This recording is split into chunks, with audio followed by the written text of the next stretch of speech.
Nak, tama na siguro tong mga kalamansing nakuha natin. Sapat na tong 2 basket ngayong araw. Nay, ano kaya kung gawin natin tong kalamansi juice at ilagay natin sa bote? Mas marami po siguro tayong kikitain. Naisip ko nga rin yun, anak. Kaso nga lang wala pa tayong mga gamit. Kung mag-uumpisa ng ganyang negosyo, dapat may sapat na puhunan. Wala naman akong uutangan eh. Ang kailangan nating gawin sa ngayon ay ibenta ang mga bungang to. Pwede naman po nating gawing palamig, Nay. Doon tayo magtinda sa tapat ng paaralan. Kaso nga lang matumal lang nagtitinda ng yelo. Yung mga nakikita mong nagbebenta ng palamig, may mga refrigerator sila. Tayo wala. Huwag kang mag-alala, Nay. Paglaki ko, ibibili kita ng refrigerator. Tapos, magpapatayo ako ng tindahan. Para hindi na po tayo mahirapan sa pagtitinda ng kalamansi kung saan-saan. Pasensya ka na anak ha. Ito lang yung naisipan kong paraan upang kumita. Itong mga pananim na kalamansi ang naipamana sa akin ng lolo't lola mo eh. Kahit papano yung nakakabili tayo ng pangangailangan natin sa araw-araw. Ngunit hindi pa rin sapat ang kinikita ko. Di ba maglalaba rin tayo kina Aling Maria sa linggo? Sinabihan ko rin pong makakilala ko na kung sakaling magpapalaba po sila, tayo na lang po, Nay. Para naman makapag-ipon-ipon po tayo. Ikaw talagang bata ka. Mag-aral ka na lang ng mabuti anak. Ako na ang bahalang magtrabaho. Naku, Nay! Kailangan kitang tulungan. Ayoko kasing nakikita kang napapagod at nahihirapan eh. O sige na, dalhin mo yung isang basket para makapaglako na tayo. Ay, Nay! Dumaan po tayo mamaya sa bahay ni Mang Esteban. Bibili daw po siya ng 3 kilong kalamansi. Ginagawa niyang palamig. Sana makabili rin tayo ng refrigerator para mas malaki ang kitain natin kagaya nila. Business-minded ka na talagang bata ka. Kapag marami na tayong pera, bibili tayo niyan. Wala pa nga tayong kuryente eh. Ay, oo nga po pala. Buhat nang iwan si Shirley ng nobyo nito nang malaman na siya'y buntis. Sinikap niyang isilang ang anak at itagoy nitong mag-isa. Nagkakilala sila ni Miguel sa dati niyang pinagtatrabahuang panederya. Ngunit hindi pa handa sa responsibilidad ng lalaki. Kaya't lumayo ito kay Shirley. Masakit man ang ginawa ng lalaki sa kanya. Ngunit mas minabuti niyang magpakatatag para sa kanyang magiging anak. Nang isilang niya si Ella, ay muling nagkaroon ng saysay ang kanyang buhay. Sapagkat magkakaroon na siya muli ng mga kasama. Ulila na siyang lubos. At tanging ang maliit na bahay at mga pananim na kalamansi ang naiwan ng kanyang mga magulang. Nay, palagi po kong tinutokso ng mga kaklase ko. Sabi nila, alien daw ang tatay ko dahil hindi daw nila nakikita. Hayaan mo na ang mga batang yun. May anak ba ang alien na maganda? Sabi nila, kaya daw maputi ako kasi nagmana ako sa tatay ko. Kaya ka maputi dahil may dugong Amerikano ang tatay mo. Hindi ka anak ng alien. Ay naku, ang mga bata talaga kung ano-ano ang iniisip. Hala, Nay, tingnan mo. May bagong pinapatayong tindahan. Ah, tindahan ng burger. Hindi pa nga lang natapos. Nay, bibili tayo niyan ha. Mukhang masarap po. Sa picture pa lang nakakatakam na. O bakit? Ilan ba ang kaya mong ubusin? Mga 3 po. Sa liit mong yan, 3? Oo naman, Nay. Masarap eh. Kinurot ni Shirley ang pisngi ng anak dahil sa kadaldala nito. 8 taong gulang pa lamang si Ella. Ngunit parang matanda na ito kung mag-isip. Lalo na pagdating sa mga bagay na maaaring pagkakitaan. Nakasalubong nila ang mag-asawa sa daan patungo sa tindahan na pinapatayo. Magandang umaga po sa inyo, Ma'am Sir. Baka po gusto niyong pumili ng kalamansi. Sariwa po to at kakapitas lang namin ni Nanay. Good morning! Ay, ang gandang bata mo, Iha. Hindi kasi ako umiinom ng kalamansi. Acidic kasi ako. Pero dahil naaaliw ako sa'yo na tong tsokolate. Talaga po? Naku, salamat po. Oh, sige. Mauna na kami ha. Pupuntahan pa kasi namin ng mga karpintero eh. Kayo po ang may-ari ng pinapagawang tindahan? Oo. Baka sa susunod na linggo magbubukas kami. Pumunta kayo ha. Sige ho. Nilingon ng mag-ina ang mag-asawa. May kaya ito sa buhay dahil sa kanilang postura at pananamit. Masayang binuksan ni Ella ang plastic na may candy at tsokolate. Agad niyang kinain yun na nakangiti. Dahan-dahan lang, nak. Mamaya mabilaukan ka. Nay, ang sarap nitong chocolate! Ngayon lang ako nakatikim nito. Siguro, mamahalin to, Nay, no? Kasi yung candy at chocolate na natikman ko, yung tagpipiso lang eh. Ibang-iba talaga ang lasa nito, Nay. O wag mong ubusin agad, magtira ka mamaya. Nang sa ganon ay may kakainin ka pa. Magsipilyo ka ng ngipin pagdating ng bahay, ha? Opo, Nanay. Dumaan sila sa bahay ni Mang Esteban upang ibigay ang mga kalamansi na binili nito. May negosyong kalamansi juice ang Ginoo na inilalagay sa plastic bottle at ibinibenta sa terminal ng bus. Naging patok yun sa mga pasahero. Dahilan na gusto rin ni Ella na magkaroon sila ng sariling negosyo ng kalamansi juice. Oh, ilang kilo ba bang natitirang kalamansi nyo dyan? Mga 5 kilo ho. 2 basket lang kasi ang napitas namin kanina eh. Kaya na yan. Nang sa gayon ay hindi na kayo mahirapan pang magbitbit niyan.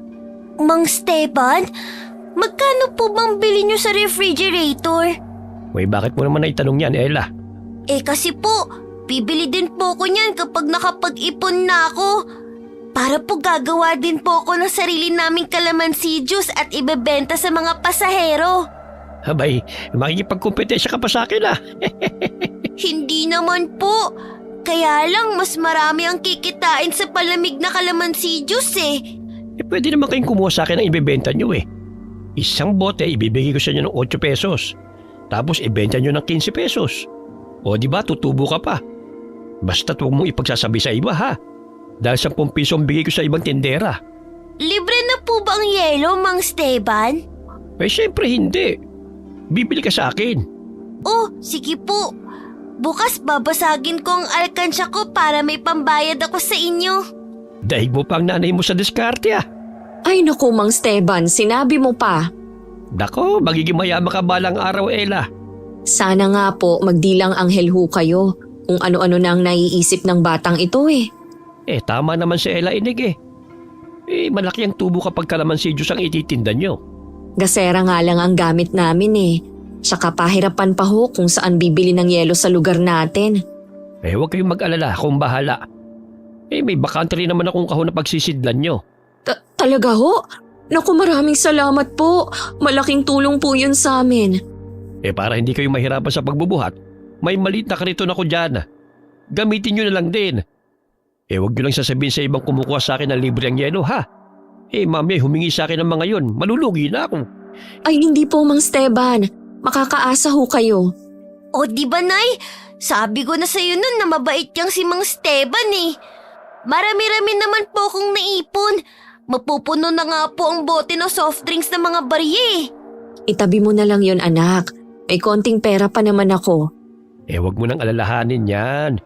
Bibigyan ko na lang kayo bukas ang ititinda nyo at ibalik nyo na lang sa akin ang puhunan. Pwede ba yon? Naku, totoo po.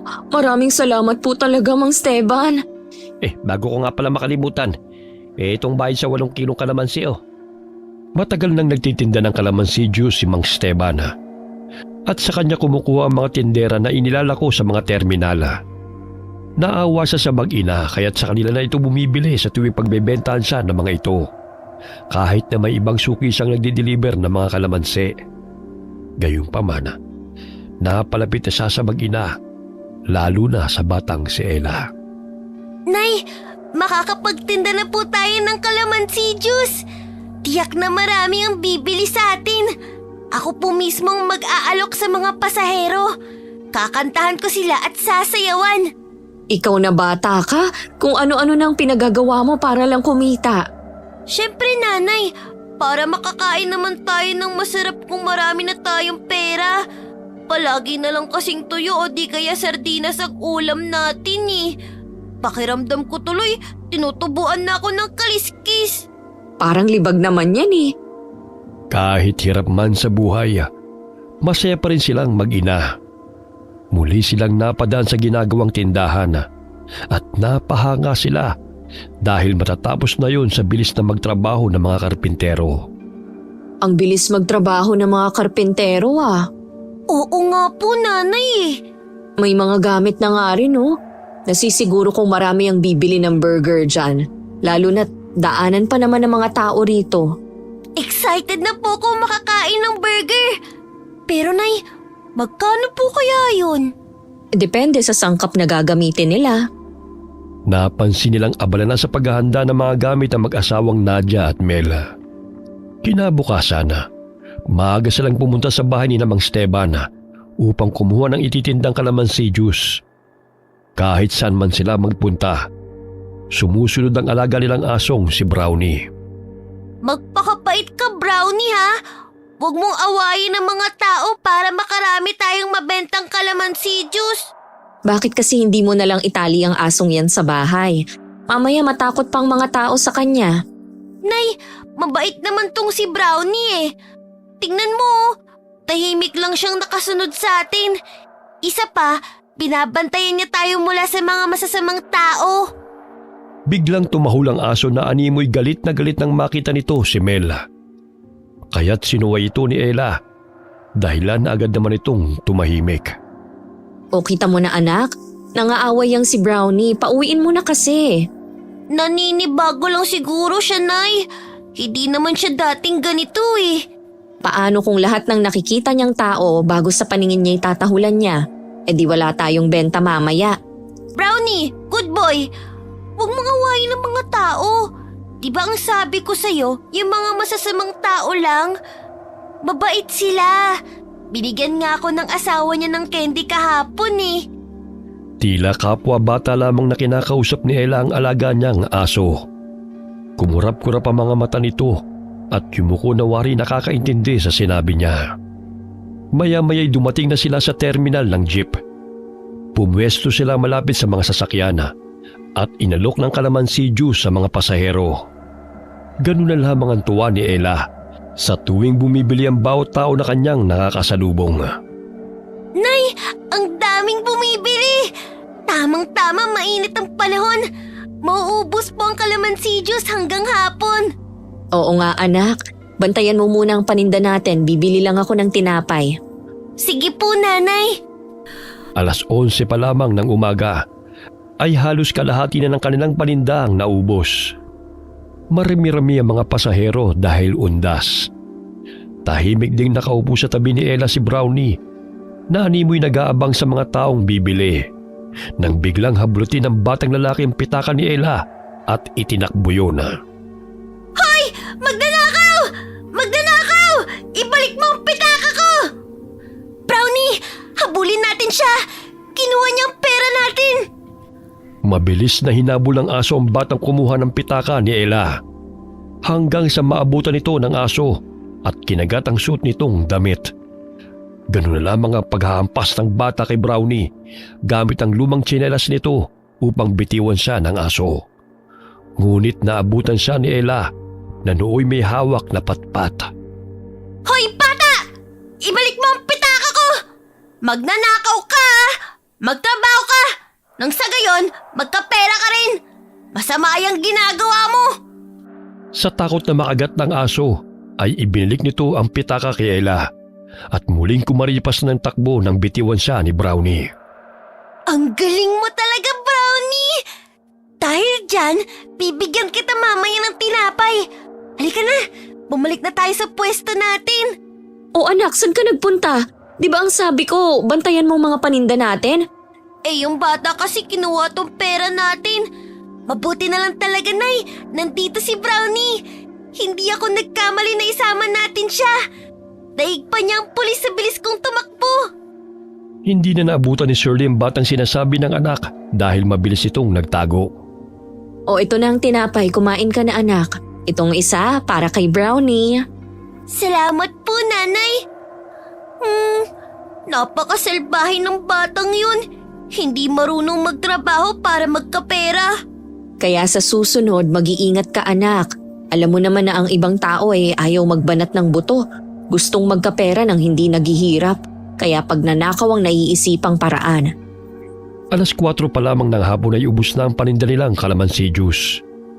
Kaya't umuwi na sila tulak-tulak ang karitona. Sa tuwing napapadaan sila sa tindahan ni Nadia at Mela, ay hindi maiwasan na tumahol si Brownie. Kaya't sinasaway ito ni Shirley. Oh, kanina lang ang bait-bait mo. Bakit galit ka na naman, Brownie? Kaibigan sila, lalo na si Aling Nadia. Bilisan mo na ang paglalakad anak. Bukas hindi na natin isasama yung aso mo. Tignan mo, ayaw tumigil sa kakakahol. Mahirap nang makakagat pa yan. Mahal pa naman ang anti-rabies. Opo, nanay. Bahagyang nalungkot si Ella nang marinig ang sinabi ng ina. Paglampas nila sa mag-asawa, ay tumigil din sa pagtahol ang aso. Ayan, nanay. Mabait na ulit si Brownie. Siguro kaya siya nagkakaganyan dahil kumakain ng karne ng aso ang asawa ni Aling Nadia. Diba galit ang mga aso sa mga taong pumapatay ng kapwa nila? Kahit ano man ang dahilan ni Brownie, iiwan na natin siya sa bahay. Hindi pwedeng ganyan siya. Pagdating nila ng bahay, ay agad na tumungo ang aso sa malit na bahay nito na ginawa pa mismo ni Ella. Paano ba yan, Brownie? Ayaw ka nang isama ni nanay. Bakit ba kasi nagagalit ka kapag nakikita mo si Aling Nadia? O sige na, matulog ka na. Tutulungan ko pa si nanay sa pagluluto ng hapunan. Sa tulong ni Mang Esteban, ay nadadagdagan ang pinagkakakitaan na mag-ina.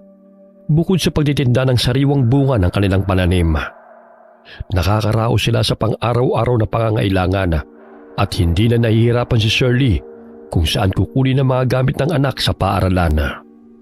Ay, salamat naman at nakapag-ipon na tayo sa pagtitinda ng kalamansi juice. Napakagaling talaga ng ideya mo anak. Nay, malungkot po si Brownie kanina nang sabihin mong hindi na siya makakasama sa atin bukas. Hindi na raw siya mag-iingay. Paano mo naman nasabi yan? Hindi nga humihinto sa kakakahol kanina kahit sinasaway mo na. Naramdaman ko po. May luha kasi ang mga mata niya nang kausapin ko siya. Umiiyak po siya, nanay. Basta, ayokong sumama siya bukas. Natahimik si Ella at hindi na muling nagsalita pa dahil mataas na ang tono ng boses ng ina. Dumiretso siya sa kanyang kwarto at iniligpit ang mga gamit na nagkalat. Matapos na makapagluto ng pagkain, ay agad na silang naghapunan. Ngunit nanatiling tahimik ang madaldal na si Ella. Sumapit ang araw ng pagbubukas ng burger store ni Nadia at Mela. Maraming mamimili ang pumila dahil buy one take one ang burger. Nay, tignan niyo po. Ang daming bumibili ng burger. Halika, Nay. Pumila rin tayo. Sa susunod na araw na lang siguro anak. Baka tanghaliin tayo sa pagtitinda ng kalamansi juice. Sayang naman ang kikitain Sa haba ng pila, baka abutan pa tayo ng alas 12 niyan. Sige po. Susunod na araw na lang. Napalingon silang mag-ina nang marinig na tinatawag sila ni Nadia.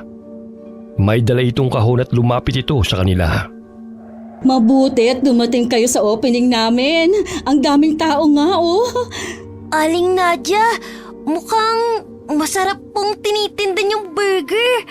Nagustuhan po ng mga tao. Ay, oo.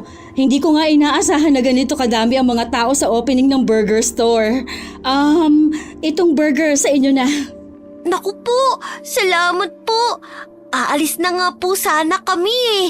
Baka tanghaliin po kasi kami sa pagtitinda. Kaya naisipan namin na bukas na lang kami bibili. Para konti na lang ang tao. Ipinagtabi na kita. Alam kong dadaan kayo. Eto pong bayad ko sa burger. Libre na lang yan para sa inyo. Naku, baka wala pa ho kayong buena mano niyan. Sige na, tanggapin nyo na. Bawing-bawi na kami, oh. Ang daming mamimili. Oo nga ho Sige po, salamat sa libreng burger. Aalis na ho kami. Mag-iingat kayong dalawa. Thank you po sa burger. Amoy palang masarap na. Kakagati na sana ni Ella ang burger nang biglang itinulak siya ni Brownie. Dahilan na mabitiwan niya ang pagkain. Tila ba'y galit na galit itong kumakahula at gustong sugurin si Nadia. Kaya't binato siya ni Shirley dahil ayaw magpaawat ng aso nila. Brownie, shoo! Ano bang ginagawa mo? Hala, uwi! Brownie naman, nadumihan tuloy ang burger. Hindi ko na makain. Pambira ka naman oh. Akala ko ba itinali mo yung aso mo, anak? Tignan mo, nakakapirwisyo na siya. Malaking problema pa natin kapag nakakagat yan. Patuloy na pinapagalitan ni Shirley ang kanilang aso sa pagkahul nito sa babae. Ngunit matalim na tingin ang iginawa ni Nadia sa aso at bumalik na lamang sa burger store nila. Ilang sandali tumahimik si Brownie at muling umamo na kiniskis ang katawan kay Ella. Hindi na tayo bati. Nahulog tuloy ang burger. Nakikita mo namang hindi kami makapila ni nanay, di ba? Bakit mo ko tinulak? Sumusobra ka na sa pagiging makulit at matigas ng ulo mo, Brownie. Nakasimangot na inirapan ni Ella ang aso at iniwan. Animoy nakakaintindi ito at lumakad pa uwi habang ang mag-inay patungo sa bahay ni Mang Esteban upang kumuha ng mga paninda.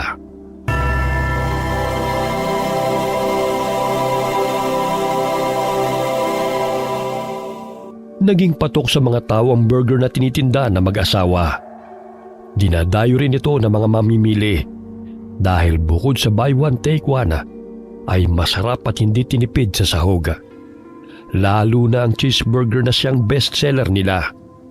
Bagamat kasabay ng pagtangkilik sa produktong yun ay sa namang pagkawala ng mga bata sa mga baryo. O Ella, wag na wag kang lalayo ha? Alam mo bang usap-usapan ngayon ang pagkawala ng mga bata?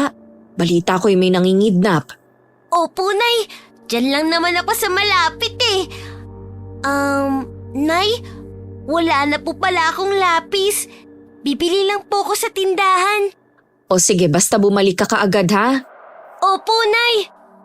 Habang naglalakad patungo sa tindahan napansin ni Ella ang mga batang nagkakagulo dahil sa mga candy at tsokolating ipinamimigay ng lalaki. Uy, si Mang Melyon na. Naku, namimigay na naman siya ng imported na tsokolate.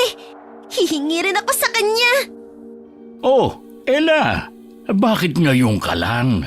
Wala nang natira para sa'yo. Baka gusto mong sumama sa tindahan. Marami pa akong naibalot doon. Dumating na naman kasi ang package ng kapatid ko galing sa ibang bansa. Kaya naisipan kong ipamigay ang mga candy at tsokolate sa mga bata. Ay, sayang. Hindi ako nakaabot. Hoy, halika sa tindahan. Kukuha tayo ng para sa'yo. Baka kasi hanapin po ako ni nanay eh. Ang sabi niya, wag daw po akong lalayo. Huwag kang mag-alala. Ihahatid naman kita uli rito eh. At saka paparating na naman si Nadia. May binili lang siya sa Divisoria. Saan pala ang punta mo? Bibili po ako ng lapis. Maikli na po kasi yung akin eh. Naku, huwag ka nang bumili. May pinadalang school supply sa package ang kapatid ko. Itinabi ko yun at iniisip ko pa kung kanino ko ibibigay. Ay, tama-tama, kailangan mo pala. At saka may manika at laruan na kitchen set pa. Gusto mo ba yun? Ay, opo. Ibibigay niyo po ba talaga lahat sa akin yun? Ay, siyempre naman. Alam mo namang wala kaming anak ni Nadia eh. Para mapunan ng pangungulila ng asawa ko. May mga collection siyang laruan. Pero bibigyan kita dahil ang dami naman nun. Nandiyan na pala siya. O Ella, kumusta? Good afternoon po, Aling Nadia.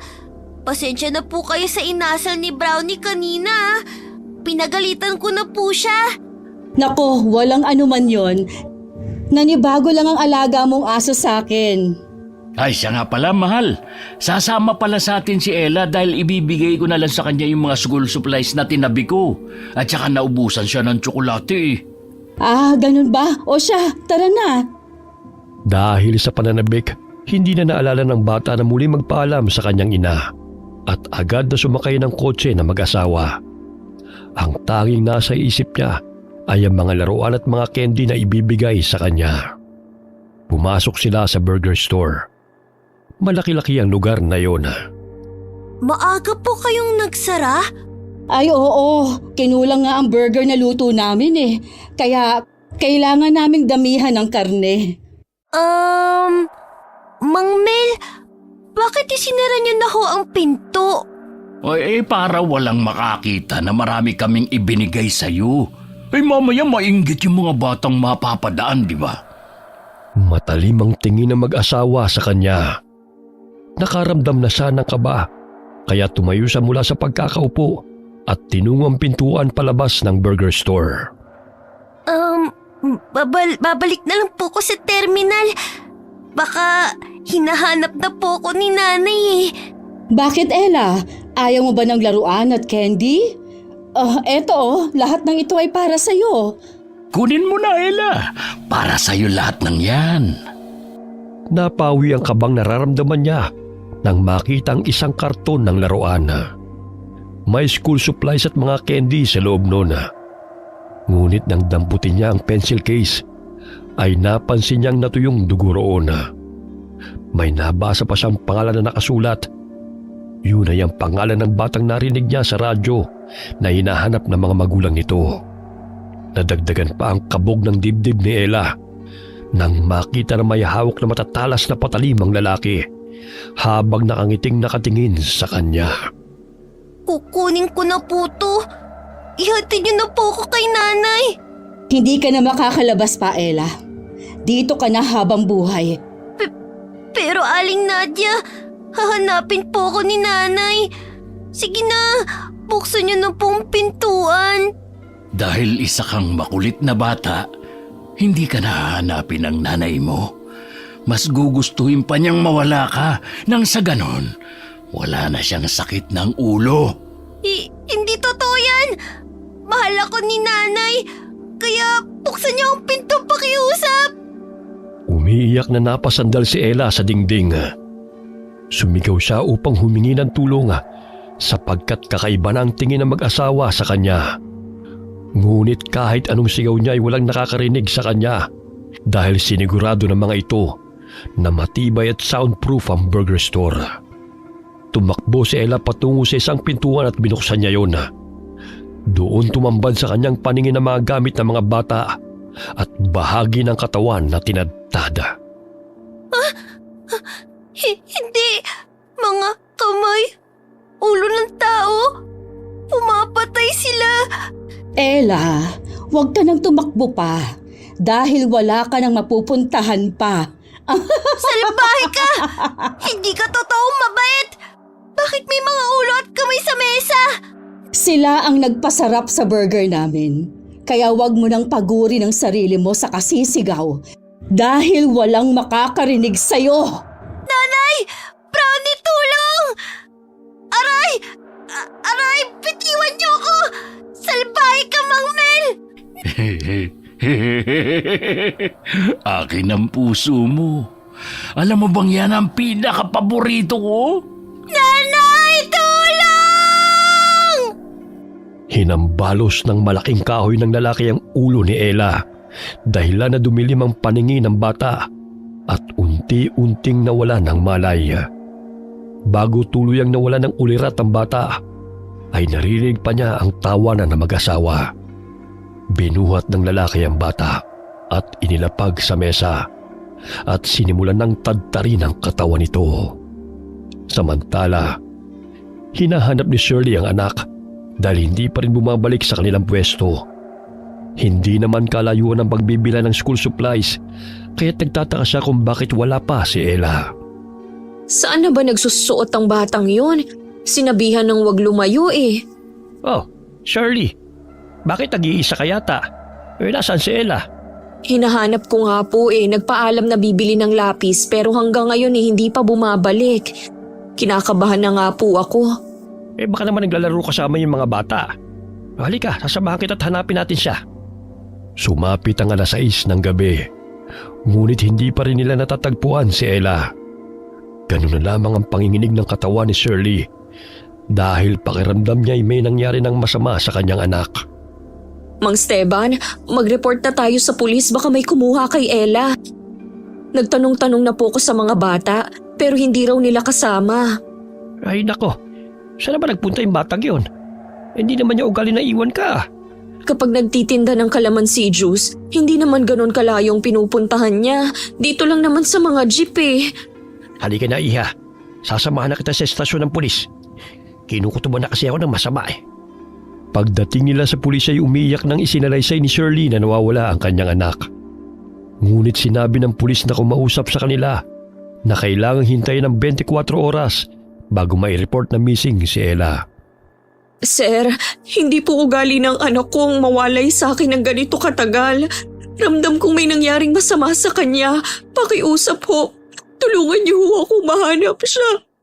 Hindi ko na mahihintay ang 24 oras para masabi kung may kumuha sa anak ko. Wala tayong magagawa, Ineng. Yan ang sinusunod nilang alituntunin. Tayo na lang munang maghanap ulit kay Ella. Bakit kasi kailangan pang hintayin ng isang araw habang tumatagal ay nanganganib ang buhay ng anak ko? Hindi ko makakayanan kung may nangyaring masama sa kanya. Kumalma ka, Ineng. Baka mapano ka pa niyan. Ang mabuti pa'y umuwi muna tayo. Baka nagkasalisan kayo. Sigurado si Shirley na wala sa bahay nila si Ella dahil hindi ugali noon na maunang umuwi. Habang tinatahak nila ang daan patungong bahay, ay bumibigat din ang pakiramdam ni Shirley. Dumaan siya sa burger store at napansin niyang abala sa pagluluto ng burger steak si Nadia. Oh, Shirley, anong nangyari sa'yo ha? Aling Nadia, napansin niyo ho ba si Ella na napadaan dito? Kanina pa kasi namin siya hinahanap pero hindi ko pa rin ho siya nakikita. Ha? Naku, hindi ko napansin. Tsaka madalas naman kayong magkasama, hindi ba? Oo nga po, pero ngayon nawawala po siya. Hindi ko alam kung saan ko hahanapin. Sumasakit na nga ang ulo ko sa kakaisip kung saan siya nagpunte. Pinuntahan ko na ang tindahan kung saan siya bibili ng lapis, pero wala naman silang alam. Baka sumama sa mga kaibigan niya. Kung mapapadaan siya at makikita namin sasabihan ko siya na hinahanap mo siya. Sige ho, salamat po. Lahat ng bahay na kanilang madaanan ay napagtanungan na nila. Ngunit wala ring alam ang mga tao kung nasaan si Ella. Pagdating nila ng bahay, halos humagulgol si Shirley sa kaiiyak dahil wala roon ang anak. Ella, nasan ka na anak? Pakiusap, umuwi ka na. Kasalanan ko to. Hindi kita nabandayan ng maigi. Anak, umuwi ka na. Hindi galit si nanay sa'yo. Iha, huwag ka masyadong panghinaan ng loob. Mamaya mapano ka pa? Tutulungan ka namin mahanap si Ella. Tinawag ni Mang Esteban ang kanyang mga kakilala upang hanapin si Ella. Muling bumalik si Shirley sa terminal. Wala nang mga sasakyan at iilan na lamang ang napapadaang tao. Subalit hindi pa rin ito natagpuan ang anak. Ilang beses na silang pabalik-balik sa terminal at sa kanilang bahay. Ngunit wala pa ring balita tungkol sa bata. Mang Esteban, paano kung isa si Ella sa biktima ng mga kumukuha ng bata? Hindi ko po talaga mapapatawad ang aking sarili. Dahil sa kapabayaan ko'y nawala ang aking anak. Iha, wala kang kasalanan. Alam ko kung gaano mo kamahal ang batang yun. Basta huwag tayong mawalan ng pag-asa. Matatagpuan natin siya. Baka sumama lang sa mga kaibigan niya at naligaw. Hindi ko alam kung nakakain na ba siya o baka hinahanap na niya ako.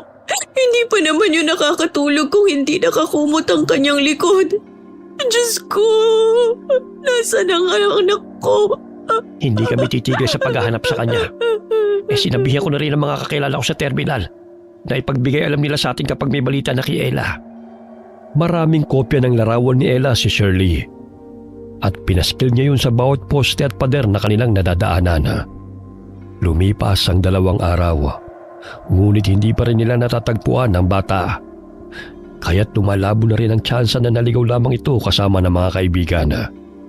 Gabi-gabing tumatahol at umaalulong si Brownie. Sa pagpupumiglas nito ay nakawala na naman ito mula sa pagkakatali at gumala na naman. Dahil sa labis na kakaiyak at pagod sa paghahanap kay Ella, nakatulog si Shirley habang yakap ang bag ng anak. Nanay, tulungan niyo po ako. Ayoko po dito. Madilim. Mainit. Hindi po ako makahinga, Nay. Tulong! Anak, nasan ka? Sabihan mo kay nanay at pupuntahan kita. Nanay, mag-iingat po kayo. Ayoko pong matulad kayo sa akin. Mahal na mahal kita. Nak, nasan ka? Naririnig mo ba ako? Ella! Pawisang napabalikwas ng bangon si Shirley mula sa pagkakatulog. Muli siyang napahagulgol ng mapanaginipan si Ella na humihingi ng tulong mula sa di kalayuan. May bahid ng dugo ang mukha at sa likuran nito ay ang ibang mga kabataan na umiiyak. Anak, hindi ako naniniwalang patay ka na. Masamang panaginip lang ito. Pakiusap, umuwi ka na. Ikaw ang buhay ko. Hindi ko kakayanin kapag nawala ka sa akin.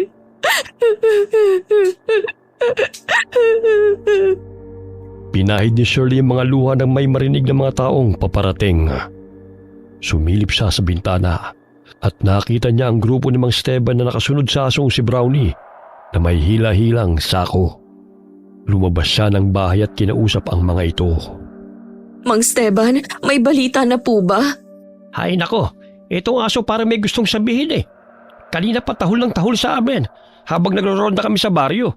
Kaya sinundan namin siya hanggang sa dito niya kami dinala. May dala po siya.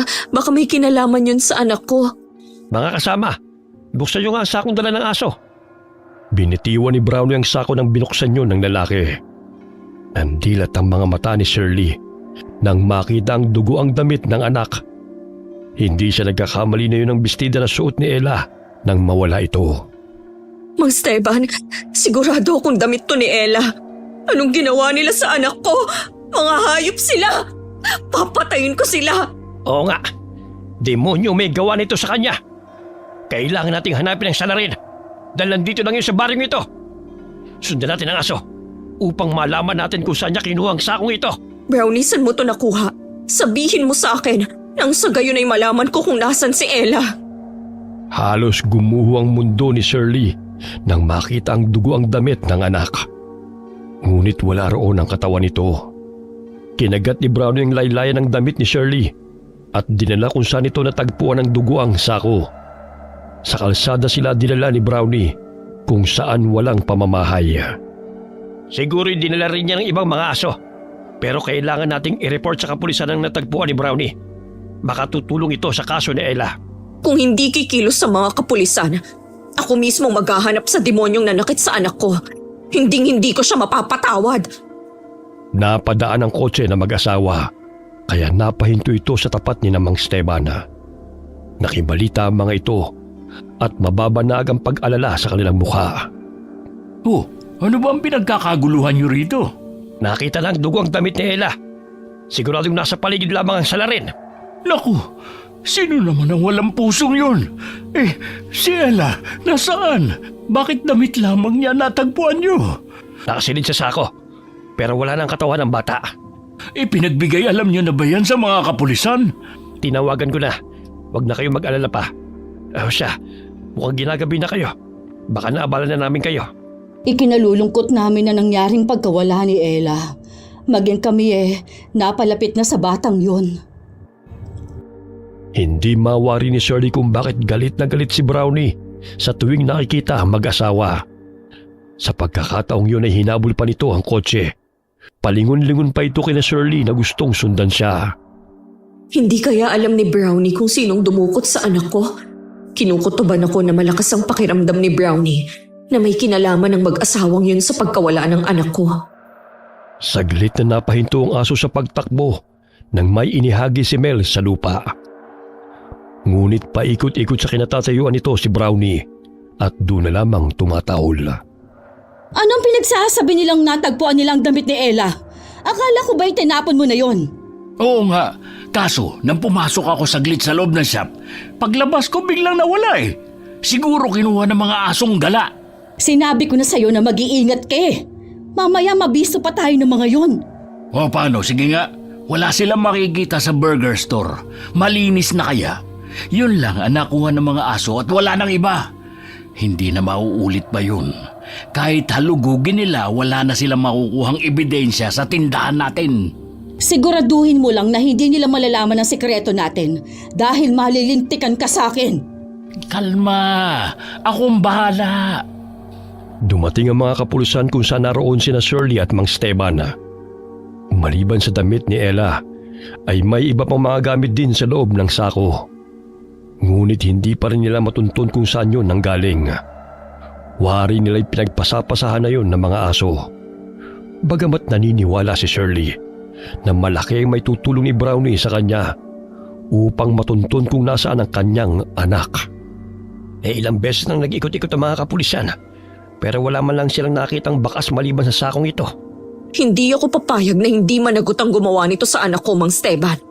Saan kaya nakuha ng mga asong sakong yun? Walang ibang nakita mga kapulisan bukod doon. Umuwi na muna tayo, Iha. 3:00 na ng madaling araw. Magpahinga ka na rin. Ilang araw ko nang hindi nakakapagpahinga ng maayos. Hindi ako mapalagay hanggat hindi ko alam kung nasaan ang anak ko. Ilang gabi ko na siyang napapaginipan na humihingi ng tulong, pero wala akong magawa. Umiiyak siya, duguan at binabalaan niya ako. Alam ko mahirap ang pinagdadaanan mo ngayon, Shirley. Nandito lamang kami mga kaibigan mo na handang tumulong sa iyo. Hinatid din namang Esteban si Shirley sa bahay nito. Mugtong-mugto na ang mga mata dahil sa kaiiyak at walang sapat na pahinga. Sumusunod sa kanila si Brownie na inaamoy ang kanilang dinadaanan. Nang mapadaan sila sa burger store, umalulong ito ng ubod lakas at patuloy na tumahol. Dispatchahin mo ang asong yan, Mel. Nabubwisit ako sa tuwing napapadaan yan dito. Siya pa magpapahamak sa atin eh. Bukas na. Pagod ako ngayon. At saka nakikita mo namang kasama niya yung mga tao. Hindi ko naman sinabi na ngayon. Paminsan-minsan mahina talaga yung utak mo. Oo na, ikaw na ang magaling. Pero duwag ka namang humarap sa kapulisan kanina. Hay nako, makatulog na nga. Kung hindi sa kapabayaan mo, di sana wala silang malalaman kung anong nangyari sa bata. Nagka-ideya tuloy ang mga yon dahil sa iniwan mo pa ang sakong may gamit nila. Kaya naghihinala silang nandito lang sa baryo ang pumapatay. Problema ba yun? Di umalis na ulit tayo. Simpleng bagay, pinoproblema mo na agad. Matulog ka na nga. Pagod lang yan. Walang nakitang kakaiba ang mga kapulisan nang pumasok sa tindahan ng mag-asawa, sapagkat nakapaglinis na si Mela at inilibing na sa liblib na lugar ang mga kalansay ng kanilang biktima na ginagawang burger steak na tinitinda nila.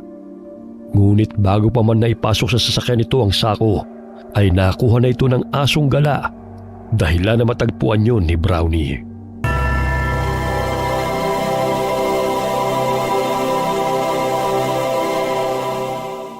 Kinaumagahan, nagising si Shirley nang dilaan ng alaga nitong aso ang kanyang pisngi.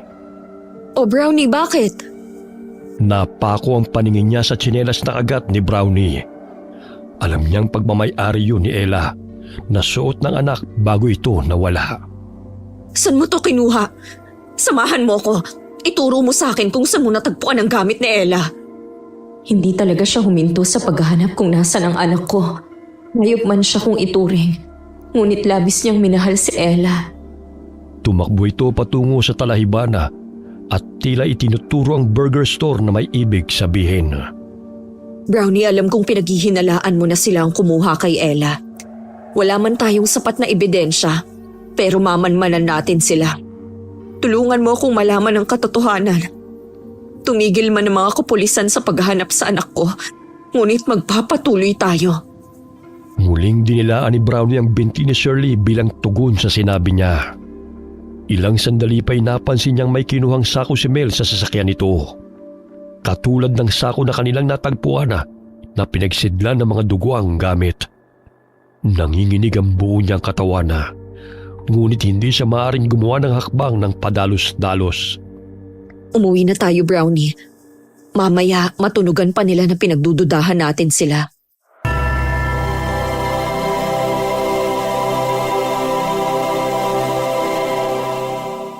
Oh, Mel, napansin ko si Shirley kanina. Ano ba ang ginagawa niya sa talahiban? Abay, ewan ko. Kasama niya yung buwisit na aso niya eh. Siguro naghahanap na naman sa anak niya. Wala ka na bang naiwan ng mga gamit ng mga bata? Mamaya, may natagpuan na naman sila. Minsan tatanga-tanga ka pa naman. Wala na nga. Ingay-ingay mo. Hindi ko tuloy matimpla na maayos yung karne. Ang aga-aga, naninermong ka na naman. Naninigurado lang. Tumahimik ka na nga. May mga bibili na oh. Asikasuhin mo na lamang sila. Habang lumilipas sa mga araw, nawawala na ng pag-asa si Shirley na makasamang muli ang anak. Madalas siyang tuliro na nagtitinda ng kalamansi juice sa terminal, kasama ang alagang aso ni Ella. Hindi ko na alam kung saan ko pahanapin si Ella, Brownie. Maging si Namang Esteban ay wala pa ring balita sa kanya. Parami na rin ang napapabalitang batang nawawala at nadadagdagan lang. Ngunit wala pang nahuhuling kriminal ang kapulisan. Shirley, may dala pala akong yelo rito. Dagdagan mo yung icebox. Naghatid din kasi ako ng yelo kay Melinda. Mang Esteban, dumaan ako kanina sa istasyon ng pulis. Ngunit wala pa rin silang balita kung sinong kumukuha ng mga bata. Sadyang magaling kong kumilos sa mga salarin. Walang nakakakita sa kanila. Hanggang ngayon di pa rin ako tumitigil na magtanong sa mga kakilala ko rito sa terminal. Baka may nakapansin sa mga taong sinamahan ni Ella bago ito nawala. Ayaw ko man po sanang mamintang. Ngunit malakas po ang kutob ko sa asawa ni Aling Nadia. Kakaiba kasi ang kinikilos niya. Minsan ang bait niyang kausap. Minsan naman nakakatakot kung makatitig. At bigla na lang tatawa. Simula kasi nang tumuntong sila sa baryong to, sunod-sunod na ang pagkawala ng mga bata eh. Kung yan ang pakiramdam mo, hindi naman kita masisisi. Ngunit kailangan natin ng ebidensya upang patunayan ang hinala mo.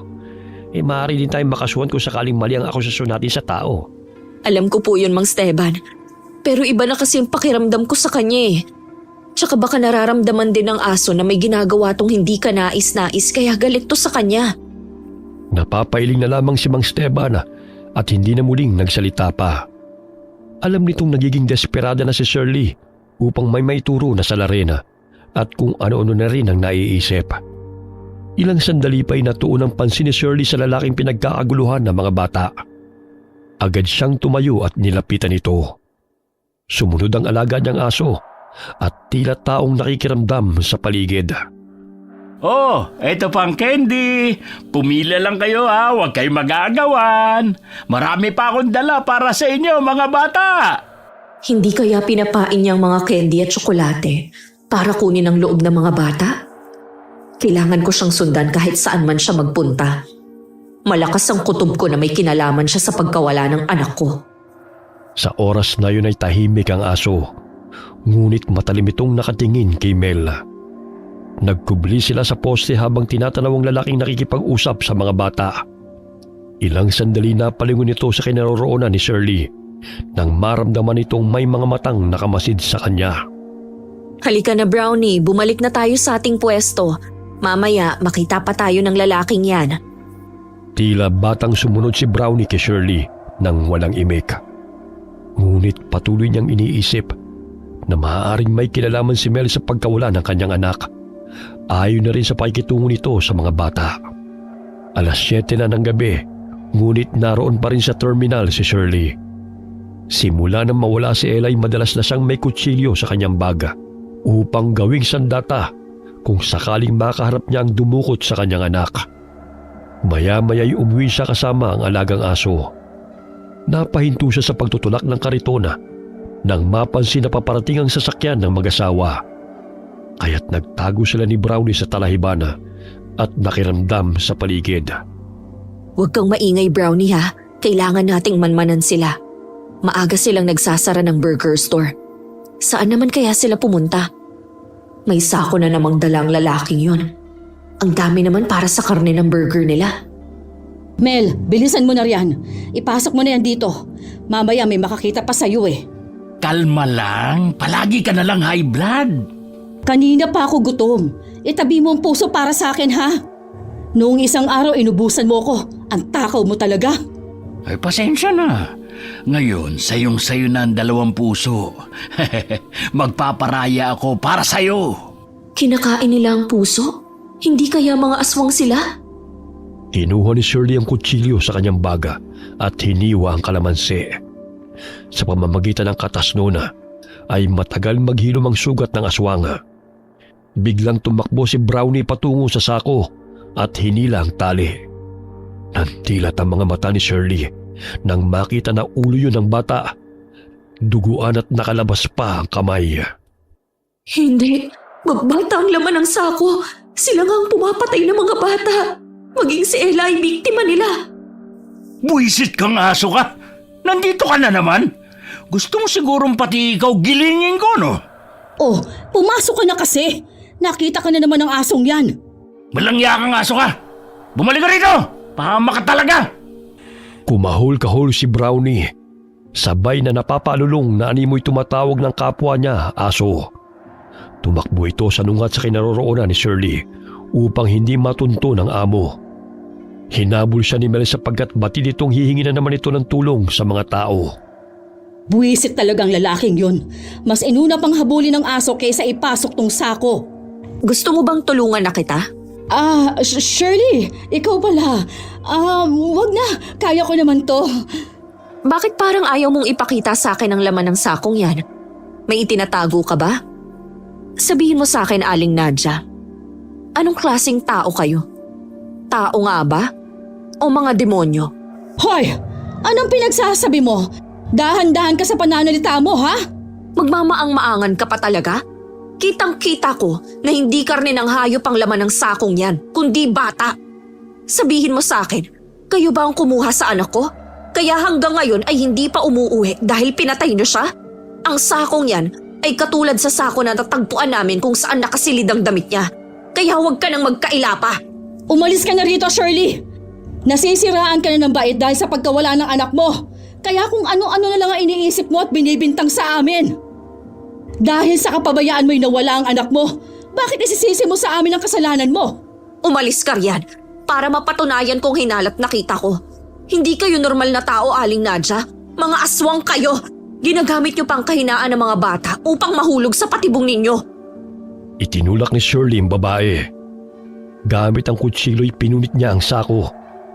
Dooy tumambad sa kanyang paningin ang batang duguan at wala ng buhay. Ngayon mo sabihin na nagsisinungaling ako. Ang karne ba nila ang inilalagay niya sa burger? Magsalita kang hayop ka! Oh, bakit? Anong gagawin mo kung sila nga? Maging ikaw ay magiging sangkap sa paninda ko. Katulad sa ginawa namin sa iyong anak. Maging ikaw ay walang kawala, Shirley. Walang yaha kayo! Pinatay niyo ang anak ko! Hindi ko kayo mapapatawad! Mga demonyo kayo! Susugurin na sana ni Shirley ang babae gamit ang kutsilyo nang bigla itong nagbago ang mukha. Kumulubot ang balat nito at tinubuan ng matatalim ng ngipin. Ang lakas ng loob mong sugurin kami, ha? Ano bang pinagmamalaki mo? Bukas, pipilahan ng mga tao ang karne mo. Mga mapanling lang, nagbabait-baitan ngunit ang sasama ng mga budhi nyo. Malalaman din ng mga tao ang sikreto ninyo. Magbabayad kayo sa pagpatay nyo sa anak ko! Yun ay kung kaya mo ko. Sinugod ng babaeng aswang si Shirley. Mabuti na lamang nakailag siya sa matatalim na kuko ng aswang. Napasandal siya sa dingding at dumampot ng bato sa lupa at inihagis yun sa papalapit na aswang. Ngunit nakailag rin ito habang tumatawa.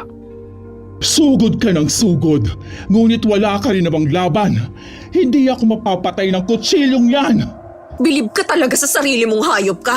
Sige, magmayabang ka lang dahil ikaw ang tatagtarin ko! Huwag mong ubusin ang pasensya ko dahil masama akong magalit. Alam kong wala kayong awa, kaya nga pinatay ninyo ang anak ko. Sinakal ng aswang si Shirley. Dahilan na mamilipit siya sa sakit. Ngunit buong lakas niyang sinaksak sa mata ang aswang dahilan na mabitiwan siya nito. Aray! Walang hiya kang babae ka! Ang mata ko! Ang sakit! Akala mo siguro hindi kita lalabanan, ha? Pinapahirapan niyo mga bata. Pwes doble ang ipaparamdam ko sa inyong mga animal kayo! Kailangan kong maghanap ng sandatang magagamit sa kanya.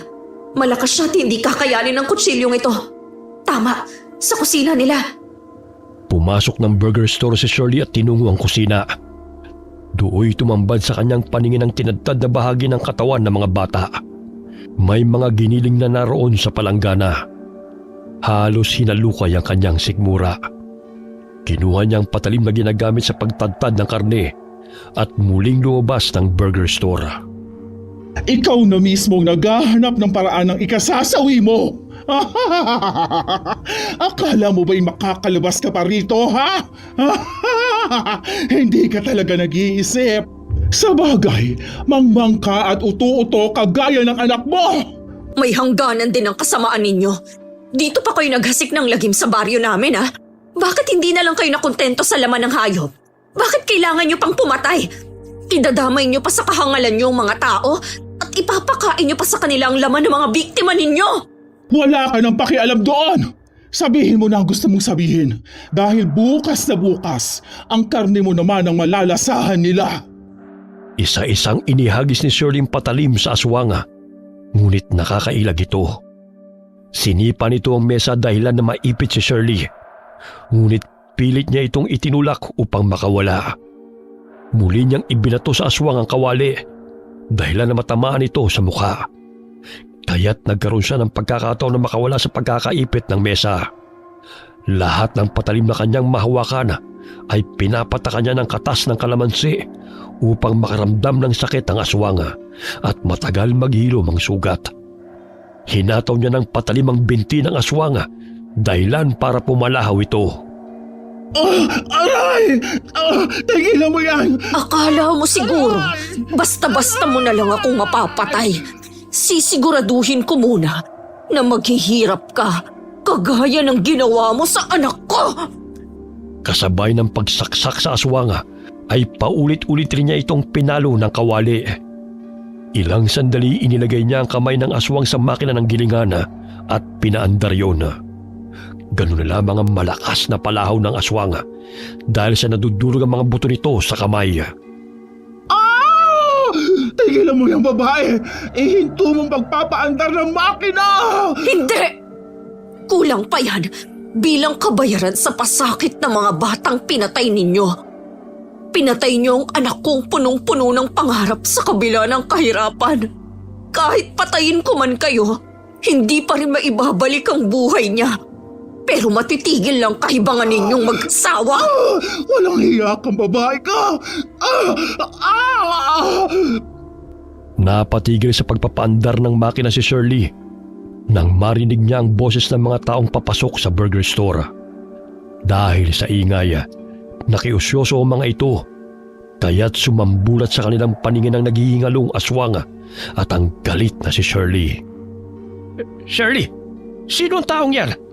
Saka may mga bangkay ng bata sa labas ng tindahan. Mang Esteban, kailangan nating patayin ang aswang na to. Silang mag-asawang pumapatay sa mga bata. Maging sa anak ko. Mga aswang sina Nadja at Mel. Hindi totoo yan! Baliw na ang babaeng yan at sa amin isinisisi ang pagkamatay ng kanyang anak! Hulihin niyo siya dahil sa ginawa niya ito sa akin! Tumahimik ka! Ikaw ang dapat na hulihin dahil sa kademonyohan yung mag-asawa. Ngayong nalaman na namin ang sekreto ninyo, hindi na kayo makakatakas pa! Mga kasama, tulungan natin si Shirley.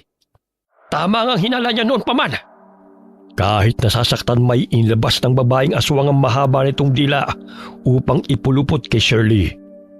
Ngunit maagap na binato ni Mang Esteban ang patalim sa bunganga nito dahilan na lumusot yun sa kanyang lalamunan. Mga walang kiya! Kayo! Nakatakas ka man sa kapulisan, ngunit sa akin hindi. Bibigyan ko ng hustisyang pagkamatay ng anak ko.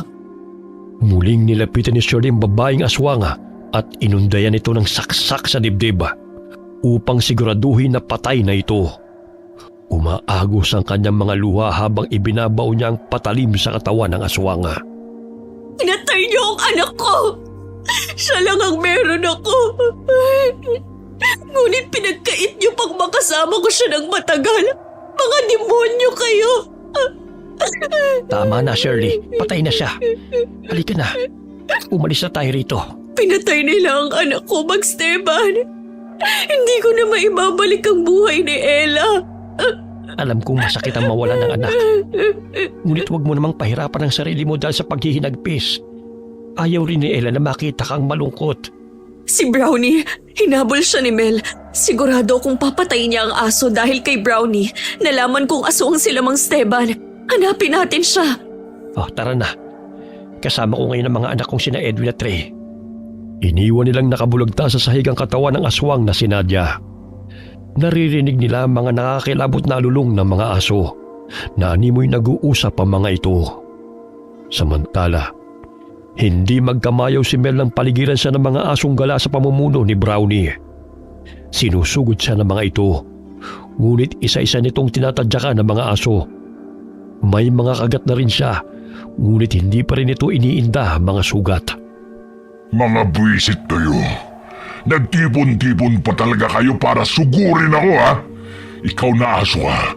Tumawag ka pa talaga ng mga kasama mo? Ayun siya! Pinapalibutan ng mga aso! Pambihira talaga ang alaga ni Ella. Wala pa siguro noon alam na niyang may ginagawang masama ang mag-asawang yan. Sana kung naniwala ako sa mga pahiwating niya noon, di sana buhay pa ang anak ko, Mang Esteban. Ngunit pinagalitan ko pa siya.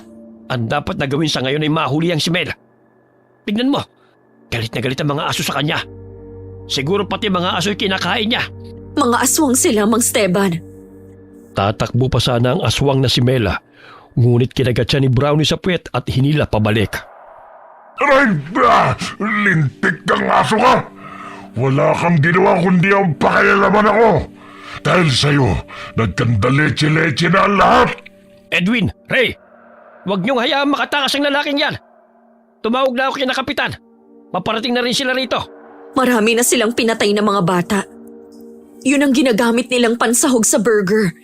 Maging ang mga taga-baryo ay pinapakain nila ng mga karne ng kanilang mga biktima. Tapos, ang mga lamang loob ay silang kumakain. Itinulak pa ng aswang si Edwin dahilan na matumba ito sa lupa. Ngunit hinambalo siya ni Ray ng sanga ng kahoy dahilan na matamaan ito sa noo. Umalis ka, lalaki!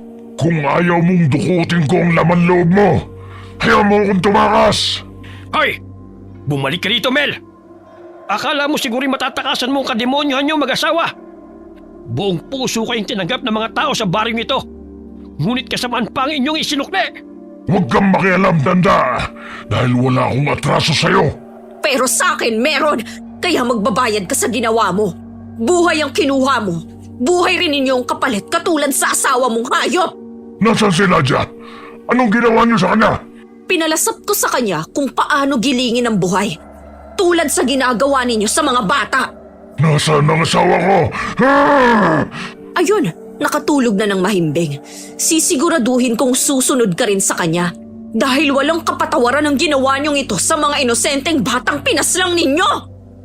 Galit na lumundag sa harapan ni Shirley ang aswang na lalaki dahil alam nitong may nangyaring masama na sa kanyang asawa. Nailaga ni Shirley ang pagsugod ng lalaking aswang. Malakas din itong hinambalos ni Mang Esteban sa likod gamit ang sanga ng kahoy, dahilan para mapasubsob ito sa lupa.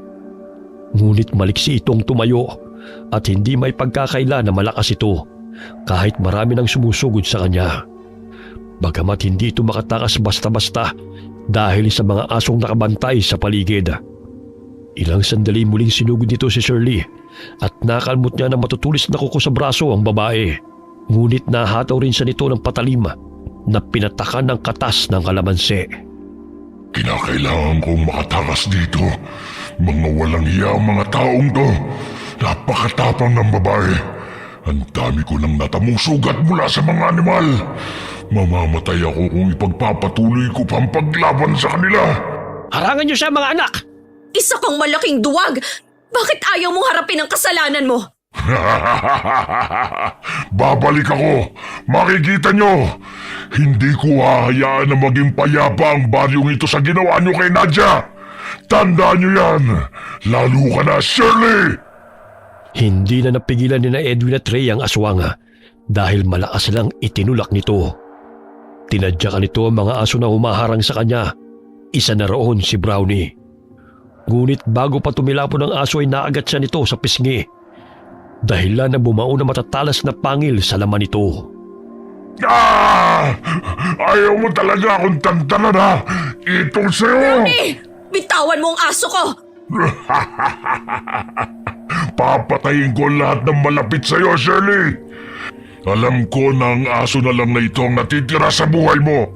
Kaya't wala nang dahilan upang buhayin siya. Tutal, pareho kayong pakialamero. Bago pa nito may baon ng matatalim na kuko sa tiyan ni Brownie, ay tinamaan siya ng bato sa noo. Dahilan na mabitiwan nito ang aso.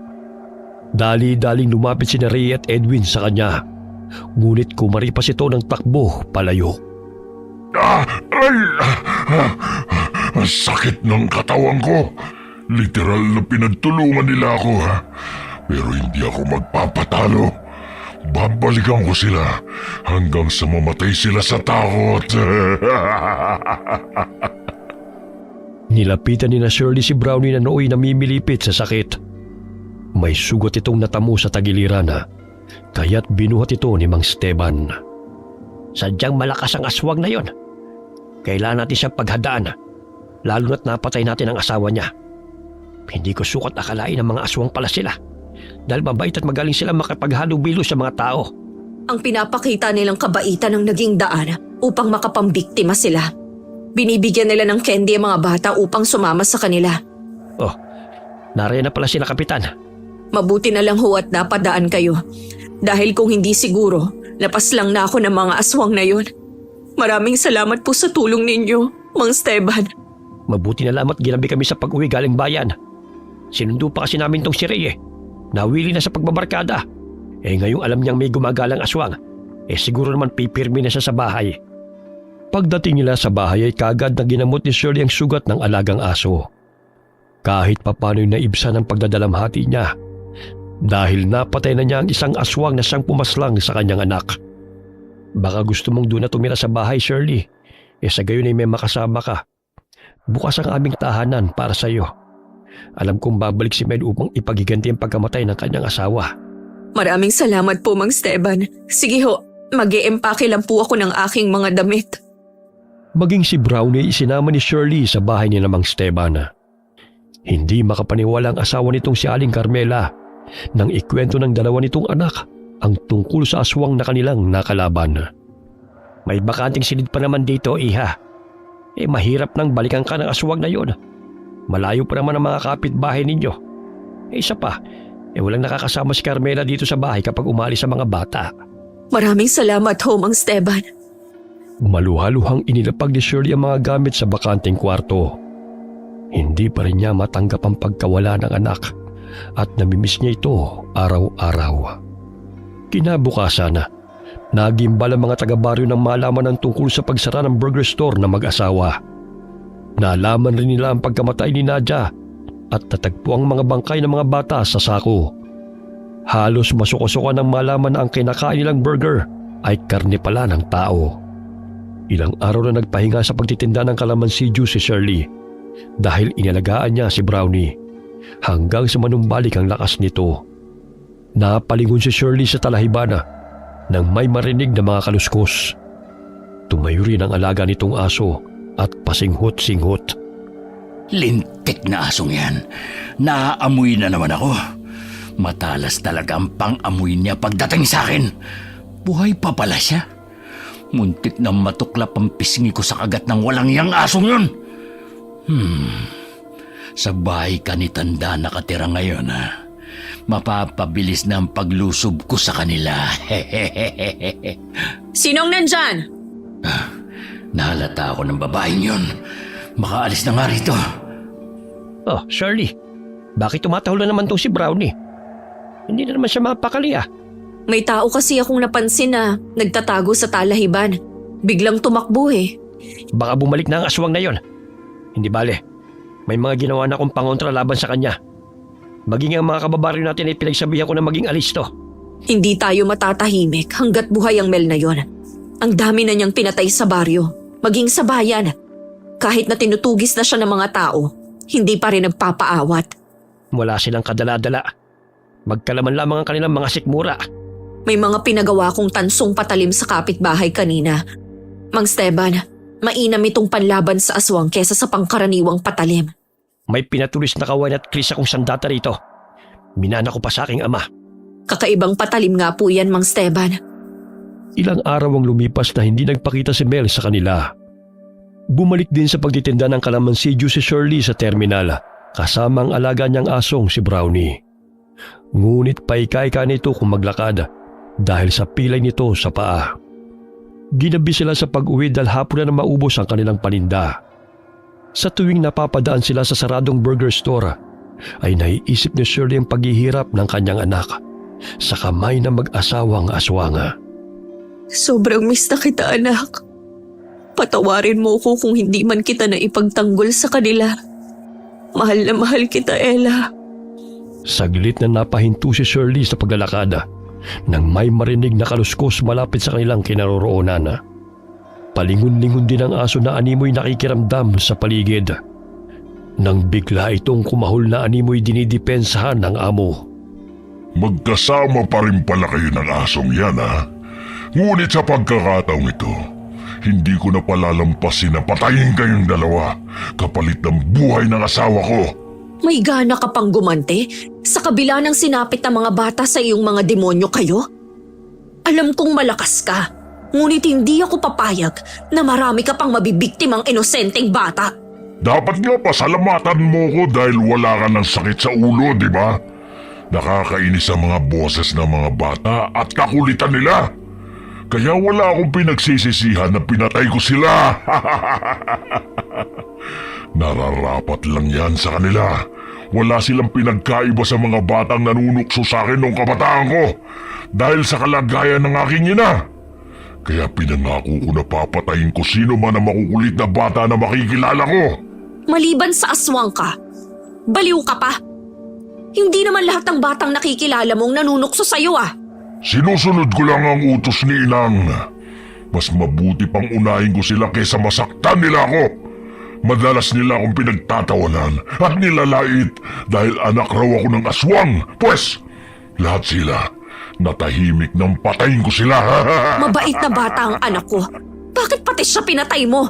Nabubwisit kasi ako sa boses niya. Bago pa man nahablot ng aswang si Shirley, sinugod na siya ni Brownie at kinagat sa braso.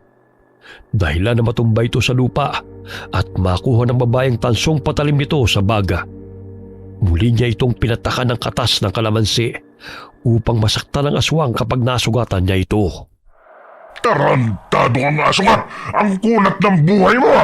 Etong sa'yo! Aray! Wala kang pakundangang pumatay, kaya dapat sa'yo patahimikin na rin! Si Ella ang nagbibigay ng pag-asa sa buhay ko upang magpatuloy pa. Ngunit anong ginawa ninyo? Pinatay niyo sila! Hayop! Bitawan niyo ako! Tumayo ang aswang, kaya't nabuwal sa lupa sina Shirley at Brownie. Nilapitan nito ang babae upang dukutin ang laman loob nito. Ngunit matuling tumakbo si Brownie at galit na sinakmal ang kamay ng aswang. Dahilan na pumalaho na naman itong muli. Naputol pa ang isang daliri nito sa kamay at tumulo ang malapot na dugo. Brownie, lumayo ka sa kanya! Hindi mo na masasaktan ang alaga ko! Hindi ako makahinga. Tanggalin mo yung alambre sa leg ko. Pinaghandaan ko ang muli nating paghaharap. Hindi ako papayag na makatatakas ka pang animal ka. Sakit ng leg ko. Brownie, kunin mo ang tansong patalim. Ibigay mo sa akin. Tila batang sumunod sa utos ang alagang aso at kinagat ang patalim sa lupa at ibinigay kay Shirley. Sinaksak niya ang aswang sa tagiliran, ngunit siniko siya nito dahilan na mabitiwan niya ang kalabang aswang. Tarantado kang babae ka. Sakit na leg ko. Mukhang malalim ang sugat ko. Halika Brownie, habulin natin siya. Tatakas na naman ang balasubas na yan. Kailangan ko lumayo rito. Sakit ng katawan ko sa babae at asong yun. Nagtulungan pa talaga sila. Gigil na gigil siyang patayin ako. Hoy, bumalik ka dito, duwag! Puro ka lang takbo. Ayaw mong harapin ang atraso mo sa amin! Buwisit kang babae ka. Hindi ako duwag. Gusto mo talagang tagtarin ko yan dila mo, ha? Mas masahol ka pa sa asawa mo kung tumakbo. Tama nga ang sinabi niya noon, ha? Takusa ka! Ano takusa? Takot sa asawa. Kaya siguro magpahanggang ngayon, takbo ka pa rin ng takbo. Hindi ako takot sa asawa. Mahal ko lang siya kaya't sinusunod ko lahat ng utos niya. Tumigil sa pagtakbo ang aswanga at muling hinarap si Shirley. Nang gagalait ito sa galit sa tuwing sinasambit ng babae ang salitang takusa dahil ayaw nitong marinig yun. Sinugod nito si Shirley, ngunit mabilis itong nakailag at ibinaon ng tansong patalim sa likod nito.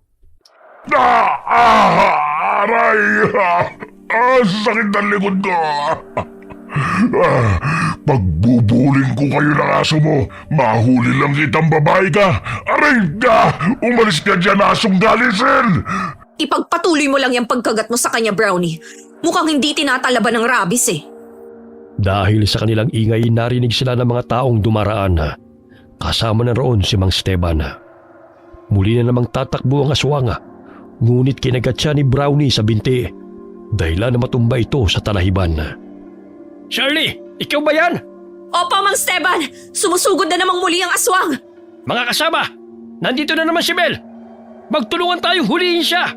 Bitawan mo ko, aso! Lintik, may mga tao na naman. Bruha talaga ang Shirley na to. Nagtawag pa ng mga kasamahan. Buong lakas na tinadyakan ng aswang si Brownie, kaya't nabitiwan ng aso ang binti nito. Paika-ika siyang tumakbo nang makitang hinahabol siya ng mga kalalakihan. Umakyat siya ng puno at doon nagtago. Ang bilis niyang tumakas Nasugatan ko siya. Sigurado kung hindi pa nakakalayo yun. Tsaka marami siyang sugat sa katawan. Ano itong likidong tumutulo sa aking ulo? Nako, dugo! Nasa taas siya ng puno, Mang Esteban. Naririnig ko rin na humahangos siya. Mamaya na ako aalis dito kapag nakalayo na sila. Ang sakit na sugat ko. Sa susunod, hindi ko na palalampasin ang babaeng yun. Didilitan ko na siya ng leg. Nawalan siya ng balanse sa itaas ng puno, kaya dumausdos siya pababa. Dahilan na bumagsak siya sa talahiban habang nakaabang sa kanya mga kalalakihan. Maawa kayo sa akin. Huwag niyo akong patayin. Nagbabagong buhay na ako sa gubat. Pero ang walang hiyang babae niya nang sumugod sa akin. Bakit ka ba nandito? Napadaan lang ako para maghanap ng pagkain. Pero yung babae niya at ang alaga niyang aso ang siyang nag-aamok. Naghahanap ng away. Napakasinungaling mo. Ikaw nga ang sumugod sa amin at gusto mo pa akong patayin. Wala ka nang kawala ngayong demonyo ka. Tsaka anong pagkain ang hinahanap mo? Gayong nandun ka na nga sa gubat pero pumunta ka pa dito sa baryo. Huwag mong bilugin ang mga ulo namin dahil naghahanap ka na naman ng bibiktimahin. Sige na mga kasama, hulihin niyo na siya. Bitiwan niyo ako, mga animal! Ganun na lamang ang pagpupumiglas nito mula sa mga kalalakihan.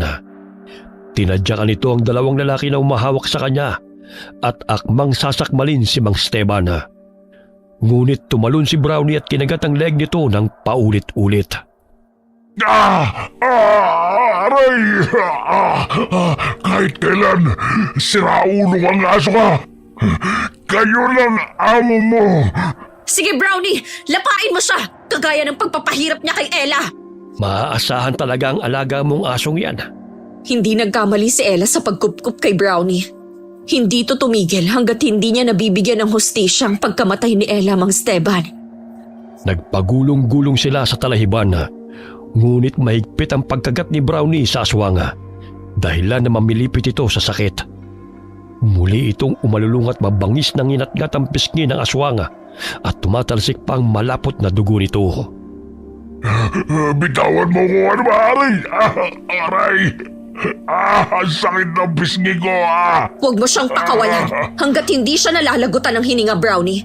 Sila ang dahilan kung bakit hindi na natin nakakasama ngayon si Ella. Isisisi mo pa sa akin ang kapabayaan mo bilang isang ina. Ikaw ang may pagkukulang sa anak mo dahil hindi mo naibigay ang mga bagay na gusto niya. Kaya yun ang pinain mo sa kanya upang patayin siya at sa ibang mga bata. Wala pa rin kayong karapatan na patayin ang anak ko! Nanginginig ang katawan ni Shirley na nilapitan ng aswang habang inangat-ngat ng aso ang mukha nito. Lumuhod ito sa tabi ng aswang at walang awang pinagsasasaksak ito gamit ang tansong patalim. Walang iya ka! Ito ang nababagay sa demonyong katulad mo! Hindi ko man maibabalik ang buhay ng anak ko sa pamamagitan ng pagpatay sa'yo. Pero sisiguraduhin kong hindi ka na mabubuhay pa! Walang iya ka! Demonyo ka! Mga buisit kayo. Ikaw, babae, magsama kayo sa impyerno ng mga taong yan. Mamatay ka na nga! Ang dami mo pang sinasabi! Ikaw ang pupunta sa impyerno dahil doon ka na nararapat! Tumahimik ka, tanda! Anak, nabigyan na ng hustisya ang pagkamatay mo. Sana matahimik ka na, Ella. Naghukay ng lupa si Mang Esteban upang doon ilibing ang bangkay ng aswang. Sumapit ang umaga, ngunit tila tulala pa rin si Shirley habang tinatanaw kung saan inilibing ang aswang. Siguro'y matatahimik na ang baryo dahil sa pagkamatay niya. Mahirap magtiwala sa taong hindi natin lubos na nakikilala. Bata lang si Ella, Mang Esteban. Biktima siya ng mapanlinlang na kampo ng demonyo. Ngunit sa pamamagitan ni Brownie ay nalaman natin kung sino ang pumatay sa anak ko at sa ibang mga bata. Tayo na. Kailangan mo na magpahinga. Sigurado kung gutom na rin si Brownie. Mapaklang ngumiti si Shirley sa tugon ng matanda. Hinimas-himas niya ang ulo ng alaga niyang aso dahil hindi siya iniwan nito at matapang na hinarap ang kalabang aswang. Alam mo, Brownie, bilib ako sa katapangan mo. Ipinakita mo sa akin kung gaano mo kamahal ang anak ko. Kaya pinapangako ko sa iyo na aalagaan kita. Ibang klaseng aso yung alaga mo. Ang lakas na makipaglaban at walang inuurugan. Pilay at marami ng sugat ngunit parang hindi nasasaktan. Oo nga po. Dinaig pa ang mga pulis sa paghahanap ng ebidensya kung sino ang pumapatay sa baryo.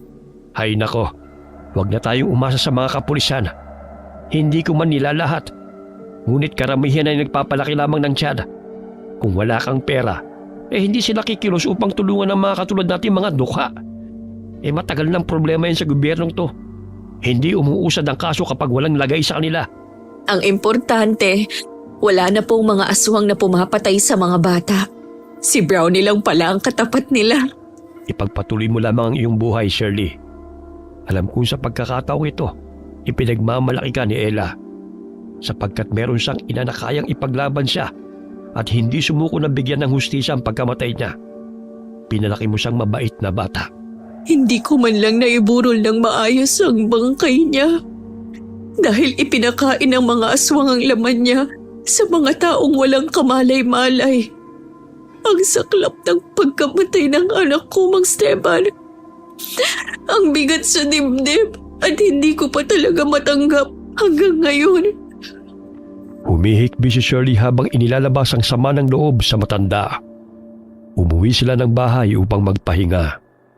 Simula nang mamatay ang mag-asawang aswang na dayo sa kanilang lugar, ay naging tahimik na ang baryo.